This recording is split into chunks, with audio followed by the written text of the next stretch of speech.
success for this offense. And, I'm just hoping that because of tight end we can keep creating that spark in the tight end room and the type of mismatch that we can have out there on the field. So league-wide, we can really get the position that much more ingrained in the offenses.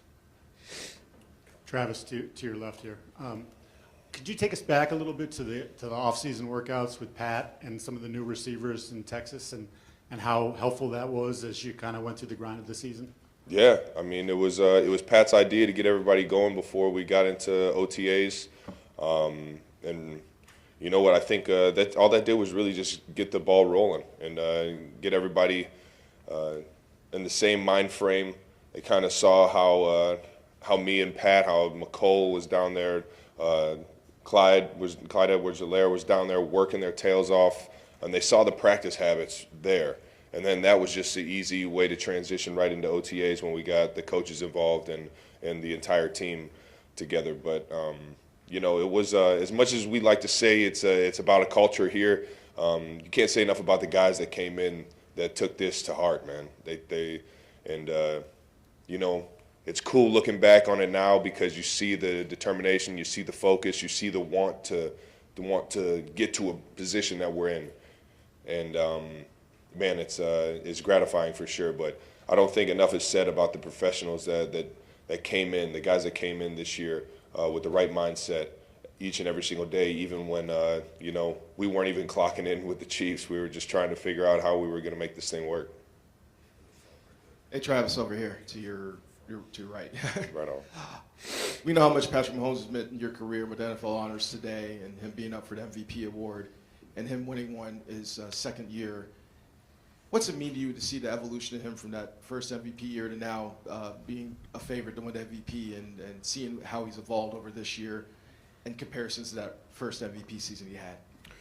I think we just seen him grow as a quarterback. His talent level goes far beyond more than his ability to instinctually just go out there. He's playing a step ahead.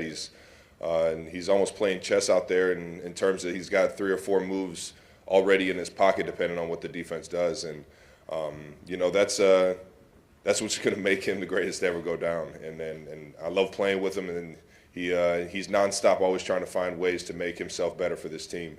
And you saw that more so this year than any other year that we've played, knowing that the pieces were a little bit different in terms of the weapons that he has and the scrutiny that everybody was kind of looking to see how he was going to take his game to the next level, and sure enough, I'm pretty sure he'll win MVP.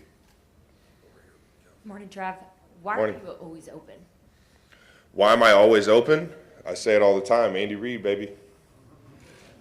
Big Red. He can dial some stuff up at the right time, create some things at the right time, and then on top of that, everybody is doing their job. It's not just me just go out there and get open kind of play. I'm sure you guys like to think that, but there's a lot of madness to it, and there's a lot of guys doing their job for the big picture, and I'm fortunate that I'm playing here for sure. You talked about the new guys and the important role they play in this Super Bowl. Obviously not the result y'all wanted last time in the Super Bowl. Do you use that as motivation this week? Do you tell them what it's like to lose a Super Bowl in the build up to this one? I don't even like to revisit that one. I'll tell you what, that wasn't a prideful moment in my life, but I'll tell you what, it's good wisdom to have, and as a leader, I don't think that I stepped up to the plate as much as I should have in that game, and that's where it really burns me. So I'm just focusing on myself to be able to be the best leader that I can, the best teammate that I can come game day, and not put my team in a position like I did the last time we were in the Super Bowl. Travis, right over here. Given it's year 10 for you, what did you feel like was your toughest challenge this season, and what was necessary to overcome it to get to this point? Every single season has their challenges, and I feel like this year for me it was keeping the body at full strength. That was probably the biggest thing for me. Week in, week out, you always try and get back to 100%, and in this league, towards the end of the season, especially with the 17th game now, man, it's tough to try and get back to that top, physical form. And, especially the older you get. I'm sure everybody can account to that, but it's there's that aspect, and then the challenge of the injuries around you and things like that. But for the most part, for me, it was week in, week out, trying to get my body back to playing in the best physical form that I can. Travis, you talked a minute ago about Pat maybe winning an MVP. What would that mean to you and really the rest of the guys in the locker room if he did win that award? Really, it's just it's something that I know at the end of his career he's going to be able to hang his hat on. But Pat doesn't walk into that building thinking I need to be the MVP. He walks into that building trying to find the best way to beat the opponent that we have that week. And he just goes out there and he plays the style of football that he does. He has fun doing it with the guys that he has around him, and we rally around that. We rally around that excitement, that want for and that desire to win with the guys next to us, man. It just makes coming into the building that much more fun. Travis here in the middle. Hi. You and Patrick Mahomes have a very special relationship, and you've talked a lot about the play-by-play mentality. With Mahomes coming off an injury and having a harder time getting out of the pocket, how are you and the rest of the offensive line planning on creating opportunities to move the ball down the field? Yeah, I mean, that defensive line is arguably the best in the game this year, and a big reason why they're here in the Super Bowl. And it's going to be a big task. But I know our offensive line, everybody that's in the run game and pass game in terms of having to deal with the front and protecting Pat, we're all pretty locked in on the task at hand. And we know it's going to be a challenge. We know that they got some real dogs up front. And even if they get to Pat once or twice, man, we got to find a way to still move the ball downfield and have success. Ruth Biggis with KC Cares. You and your brother are having a lot of fun with this. You're setting history. What's important about that situation, and what do you have to say for the folks back in Cleveland who are your second biggest fans? I'll tell you what, I love Cleveland to death. The east side of Cleveland, where I grew up, it's given me so much in terms of my passion for sports, my passion for life, my passion for the friends and family that I have around me. And I know the Heights is proud. We're representing you guys in the biggest stage that we could possibly represent you on, and it's just there's a lot of pride for not only the city but the people back home. Yeah, we'll go out there and try and get a win, but I think it'll mean a little bit more if the Chiefs win. That's just me being a little biased. All right, we got three more. Young lady here, Sam, Albert. Yeah, hey Travis. This is sort of playing off Diana's question about always being open. Chad told me a couple weeks ago that he thinks it's because you were a high school quarterback and you know how to set up coverage, you understand leverage, all of that. How much does that experience having played quarterback in high school play into the player you are at tight end now? Initially, I really didn't.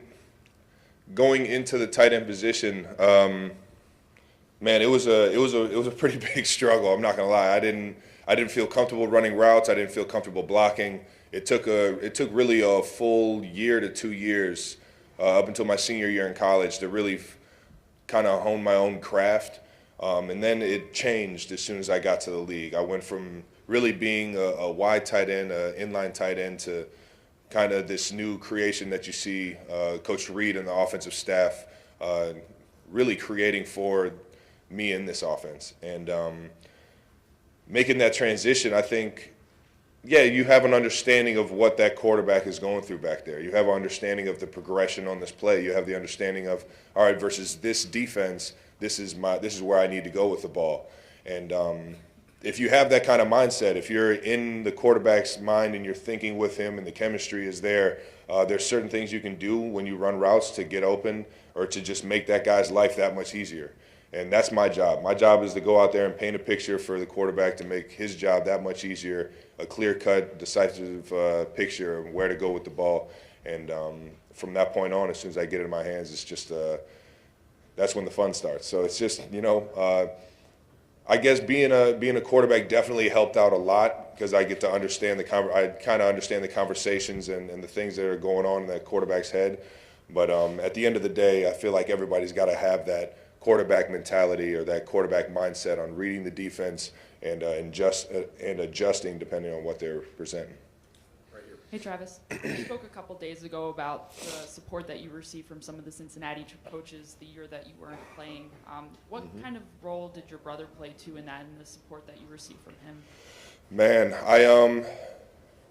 when I got removed from the team,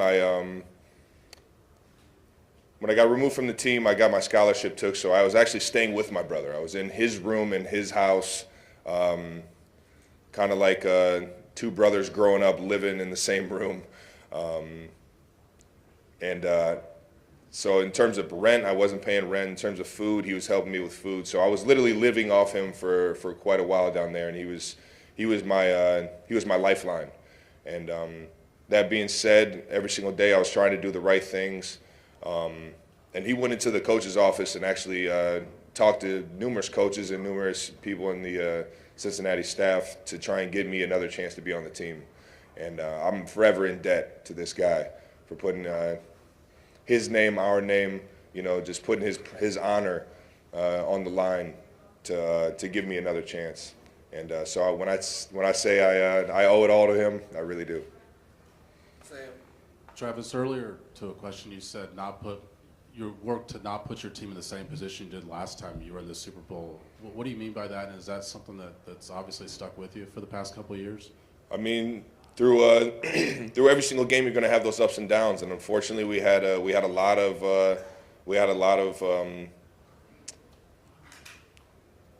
of challenges early on, and I don't think I handled it the best as a leader in terms of stepping up to the plate, helping control the mindset. Making a big-time play to spark some energy, to spark that momentum. There were a few plays early on there that I just didn't feel like I did my job, and then on the sideline, in terms of the energy and the motive and the demeanor of the team, that's where I really think I could help out as well. Last question in the back. Travis, we saw what happened in the NFC Championship game when this 49ers season gets derailed because of injuries at the quarterback position. People have talked about the possibility of you having to be emergency quarterback. What about Blake Bell? Who's the better quarterback in that room? I'm going to say Blake Bell by a landslide, man. He's actually gone in a college game, and I believe it was Oklahoma versus Oklahoma State, I think. He went down there, a 2-minute drive or something like that. I've seen a little bit of the highlights, and I've seen him play. And just throwing it around on the field. Yeah, I'm taking Blake Bell over me for sure. Thank you. Have a good one, guys.